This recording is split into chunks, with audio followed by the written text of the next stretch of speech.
Welcome back to One More Page. This is Julie. I'm doing a quick September wrap up and an October to be read. I've got a cold, so I've been putting this off, but I thought it's October 3rd already. We better get into it. So let's talk about what I read in September. First of all, Superman, All-Star Superman Volume 1. I did a separate review on this, so it was pretty cool.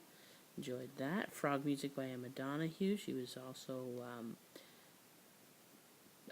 author of The Room, which was I haven't read yet, but it's probably her most popular. What did I read next after that? Hold on. Then I read this one, John Irving, A Prayer for Romini. This was kind of such a big book, it took the whole month, but it was fantastic. I haven't done a separate review on it yet, partly because it was just so good. I just couldn't get it all into one review, but definitely a great book, and I'm ashamed that I haven't read any John Irving before now, but it was cool, and I like the connection to Robertson Davies. I've always enjoyed Fifth Business.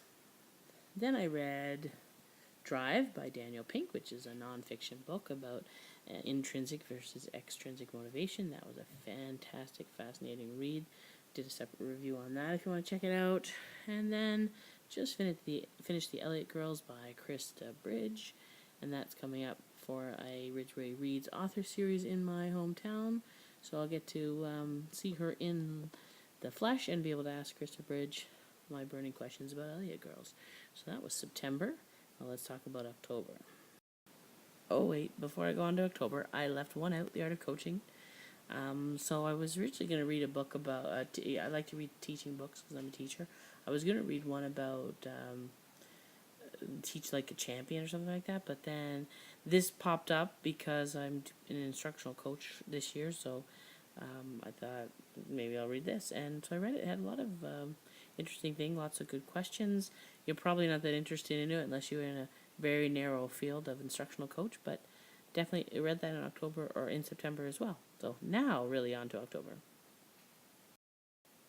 Okay, so I decided to narrow down my list a little bit, and I actually chose books based on what most likely is going to come up in queue on the books that I've got waiting for me in my e-reader from the library. I read most of my books on my iPad, so I have this weird system where I'm always kind of in queue for books at the library and trying to get them to come at just the right time when I need them. And so I think these four will hopefully be kind of coming up. Michael Crummey's Sweetland I wanted to read in September, but still in queue, but I'm getting close to the top of the list, so that will be coming for me soon.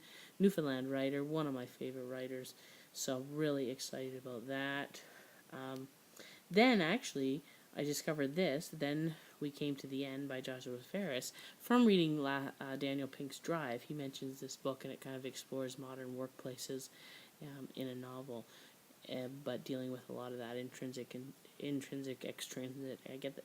You know what I'm trying to say, extrinsic, intrinsic. So that looks kind of good.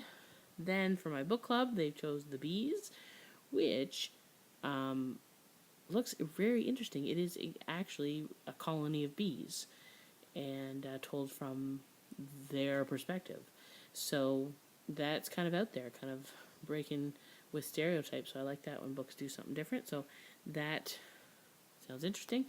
And then Joseph Boyden's 3-Day Road. I've always wanted to read The Arenda, but I thought I haven't read too much Boyden, but so I thought let's start back. Someone recommended that this one was really good, so I thought let's warm myself up. I'm going to check this one out, and then hopefully I'm in queue for The Arenda too, but that one's probably not going to come up for a couple of months. So that's September and October to be read.